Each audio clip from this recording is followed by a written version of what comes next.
Ayun, magandang araw po sa inyong lahat.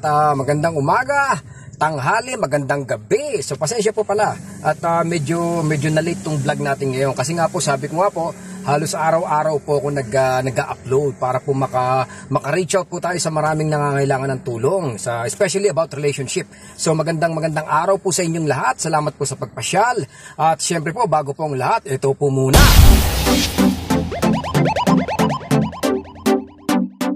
Ayun, so ito po mga signs po to, no? Mga signs pong bibigay natin ngayon. Magbibigay po tayo ng 8 signs para po masabi natin na hindi po tayo ganun kakursunado ng girl. Or let's say na po na yung girl po na tinitingnan natin or gusto nating ligawan na mahal natin is merong ibang minamahal. Meron po siya, in love po siya sa ibang tao. Pwede rin pong gamitin nyo po itong guide. Like for example, meron po tayong gustong ligawan tapos gusto natin malaman kung anong formula ang susundin at gagawin natin. Dito natin matatansya kung hanggang saan po ba yung pagmamahal niya sa atin, yung pagtingin niya sa atin.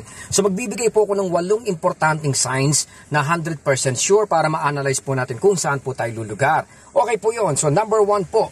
Pagka po halimbawa nag-start na po tayo, nakapag-schedule na po tayo na pwede natin siyang mapasyalan bilang friend, nakapunta na po tayo doon. Pagka tipo pong doon pa lang po sa simula pa lang na gustong-gusto natin siyang makita, gustong-gusto natin siyang pasyalan, medyo ini-ignore na niya tayo. Kumbaga, mini-message natin siya tapos medyo hindi ganun yung excitement na nakikita nyo, medyo nagkakaroon po ng pag-ignore. Pag ini-ignore po tayo sa mga ganung paraan, medyo dapat po tayo mag-isip. But it doesn't mean na wala tayong pag-asa. Meron po tayong pag-asa, kaya lang babaguhin po natin yung formula natin dahil nga po gusto natin siyang mapasagot. So dito po, way para ma-analyze natin. So yun po, pag ini-ignore po na tayo, number 1 po yun. Pangalawa, hindi po siya sumasagot mostly dun sa mga question na gusto nating malaman. Halimbawa po, by text, so halimbawa kausap na natin siya na medyo meron tayong mga inaalam na konti, binibigyan lang po niya tayo ng specific na sagot. Halimbawa, kamusta naman kayo? Pero dapat hindi. Halimbawa,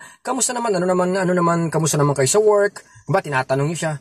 Ang sagot po niya is, ayos lang, bait naman yung boss. Parang ganon. Pagka ganon po yung pero kasi makikita nyo yun, pagka halimbawang very accommodating, interested siya, talagang grabe, siya pa po yung mag-o-open ng mga topic. So doon malalaman na po natin yun, no? Medyo hindi po niya masyadong sinasagot yung mga katanungan natin. Sinasagot naman, formality, with respect, pero hindi naman masyadong binibigyan ng ini-elaborate, di ba? Parang ganon, malalaman po natin yan. Number 3, busy.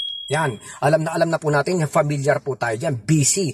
Bakit po busy? Pagka halimbawa po, nagsiset po tayo, gusto nating pasyalan, ayan na po, papasok yung nasa work kasi marami pang ginagawa, may event na pupunta, marami pong palusot. Sabi nga nila, pag maraming palusot, alam nyo na, di ba? So yung busy, meron siyang mga hindi natin masabing alibay. Sa totoo naman sigurong ginagawa, totoong nasa work, totoong nasa school, pero masyadong ini-emphasize, masyadong busy. Kasi alam nyo po, alam nyo na po yan, pagka kursunada talaga kayo or type po kayo ng isang girl or guy, kahit gaano pa ka-busy yan, kahit gaano pa ka-importante yan, ika nga sa Arabic, kaliwali. Kumbaga, wala lahat yan, talagang tapos ka agad yan. Kasi nga, kayo po yung parang priority niya that time. Pero pag hindi kayo masyadong priority, makakaranas po kayo ng mga sagot ng busy, next time na lang, mga ganun. Medyo masakit po yun, pero dapat po natin tanggapin at dapat po natin malaman para ma-analyze po natin. Okay, so umiiwas. Yan, isa po yan ha. Umiiwas, madalas po tayong iwasan, madalas po mararamdaman natin yung mga konting pag-iwas. Party, alam nyo, pupunta ka doon dahil nga nandun siya, aalis, iiwas, gusto mo siyang makausap, medyo maghahanap ng kausap, iiba ng malalaman nyo po yan kung pag-aralan nyo po yung mga ways kung paano siya umiwas. Isang bagay po yun na mayroong problema. It doesn't mean na hindi niya kayo gusto, pero baka alam nyo na naaalangan siya na baka biglang magtanong ka na hindi niya masagot, hindi siya masyadong komportable. So yun po yun, umiiwas. Okay? Number 5. Medyo aloof, medyo ayaw po niya nung hinahawakan mo siya.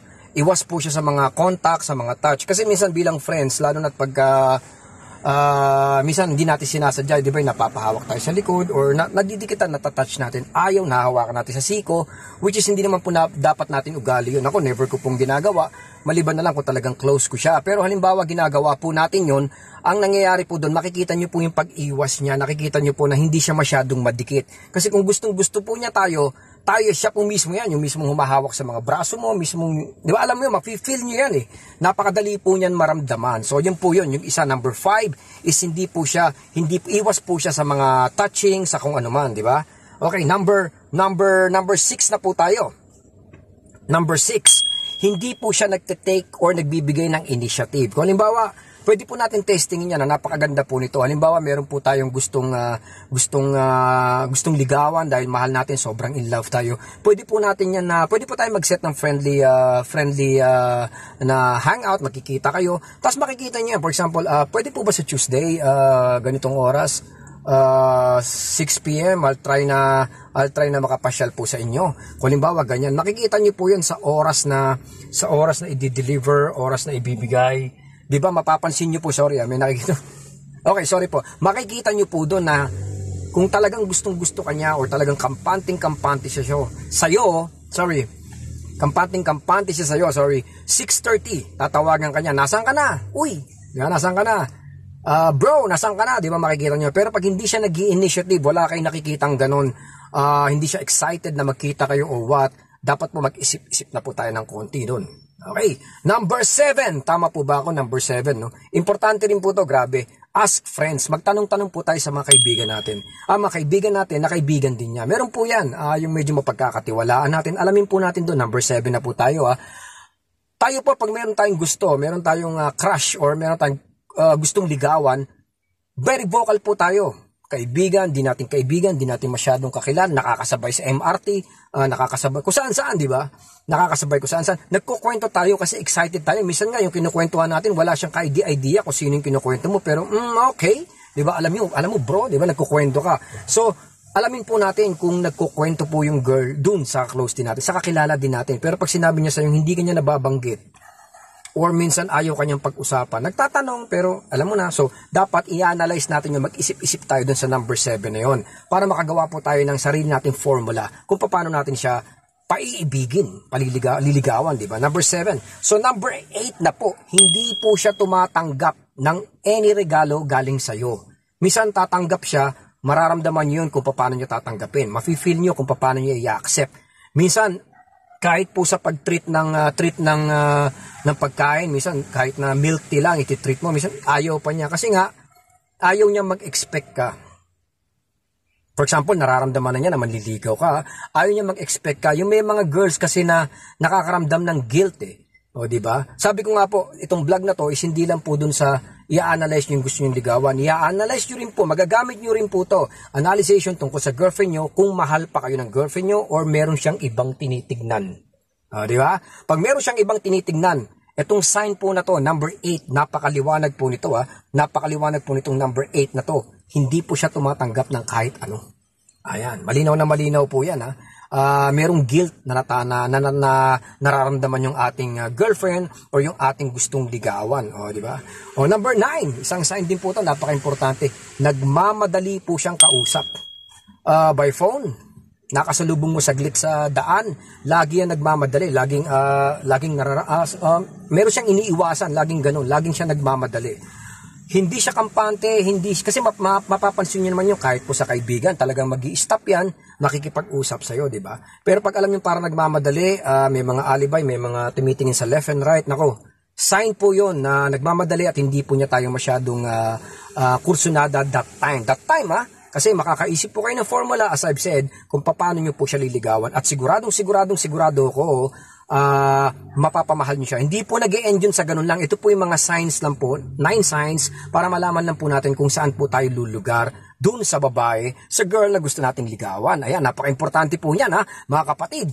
At syempre po, lagi ko nga po sinasabi, Hanggang dito na lang po muna tayo, hanggang 9 steps. Pero, 9 signs.